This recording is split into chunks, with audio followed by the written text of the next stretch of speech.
My name is Teixeira, Certified Master Baker. Welcome to CMB Study Hall. We're making croissants today.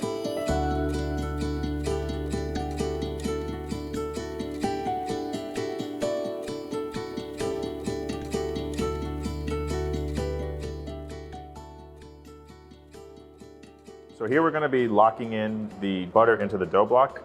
It's bulk fermented. We rolled out the dough to a half sheet tray size and let it sit in the freezer for at least 30-45 minutes.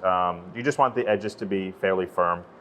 Again, remember the dough mixture that we had. This is obviously, it looks much more like a dough from giving it time to relax and absorb the moisture. Butter block we made earlier. And so now we're basically just testing to see if we need to make this a little bit larger before we lock it in. I'm gonna just make it a little bit wider. I do have some flour on the bench here. Nothing too crazy. Again, not trying to incorporate flour into this. So just making it a little bit larger. The dough block is going to be here. So again, the dough block consistency, it's not firm. Again, it slightly bends is a good indication that it's a good temperature. We're not looking for this to be rock hard. We're looking for this to be cool and pliable is the best example that I can give. Again, we're going to go this way. We're going to take the butter block and we're going to go pretty much to the edge of the dough here where we want it to be. We're gonna bring it down. And we're gonna unravel it slightly.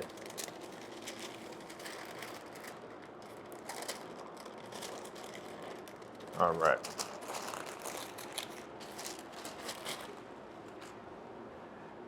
At this point, we've left a large enough seam around the edge so that we're just looking to seal it. And see, I'm just tightening it up a little bit. Again, I don't want to have massive amounts of dough left over. So just tighten it in slightly. I'm going to bring this up here and we're going to slowly allow the dough to fall on itself. And we're going to seal it together. This is called the lock-in. Okay. I want to make sure all the butter is captured within that dough. Okay. An extra step of security is actually pressing this down.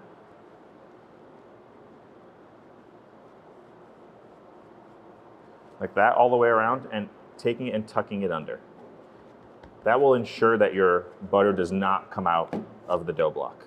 Again, we're laminating, so what we're doing in essence is layer of dough, butter, layer of dough, we're folding, and we're creating the layers that will inevitably become the honeycomb of the croissant or the Danish. So this step, locking in and laminating, is crucial to making sure that you end up with a very good lamination. All right, there's a bind, or spine, I should say, and then there's the parts where I did all the folds. The spine is what you start with going into it always. And so if I start with the spine, when I'm laminating every time, however many times I laminate or how many times I do folds, I always start with the spine going in. So I'm gonna hit this little bit of flour here. Just a little bit of flour on top. I will pin this down slightly to get it easier for the machine for the dough not to struggle and get caught on the machine. So I will pin this down slightly to get it going initially. And so now I'm going to start rolling it out. Starting at the high number, you don't want to start too low because you don't, again, want the dough to rip. So let's go back and forth here.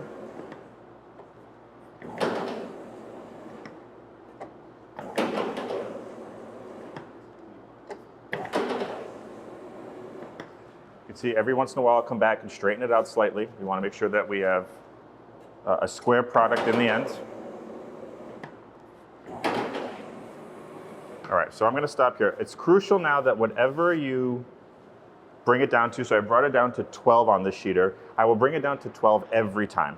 I won't change that. So I started, whatever I start, at 12 I'm doing a turn. So at 12 I will always do a turn.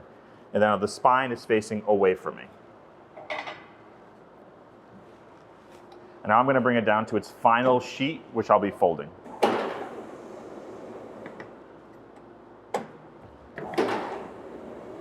Again, making sure I keep it square. In the end, we will absolutely make this square so that we can fold it correctly.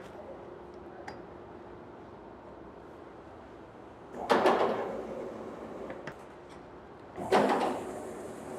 right, so I'm going to give this a little relax here by picking up the dough and relaxing it. So this is shrinking the dough slightly. I'm also going to make sure that it's square, and so if I need to adjust it slightly, I will by rolling it out. And for the corners, I take it and I go diagonally or into the corner, and that gives me a square corner that way. All right, so we're going to do 2 folds. Either 2 folds will work. I prefer one of the folds over the other just because it's easier to handle. So I'm going to start with the fold that I prefer. So the fold that I prefer is a letter fold. So we're going to bring this over. We're going to bring it about so a third, a third, a third. And then you're going to fold it this way. All right? Making sure everything is square, making sure everything is straight. And I would pin this down slightly to adhere the layers together. So between each fold, you want about 30 minutes. So I would recommend either doing, this one's a little bit from the beginning one, you could probably get away with, 15 minutes outside, 15 minutes in the fridge. If the dough is super soft, you're gonna wanna do the full 30 minutes in the fridge, but a minimum of 30 minutes every time. So that's for a 3 fold. The other fold that you can do is a book fold. So there's 2 ways to do the book fold. You can do it, half and then half, so like this, half, half again, and then we end up with the book. You will see here that you end up with a spine that goes down the entire middle. So if you want to do a book fold, I'd recommend doing it this way.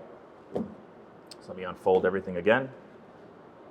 Make sure everything is squared up. If you want to do a book fold, the best way to do it is you start with, and you don't go all the way.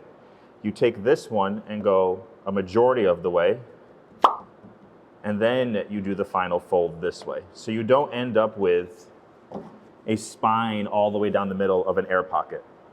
Either fold works. I've done 3 folds, I've done 4 the book fold or the tri-fold.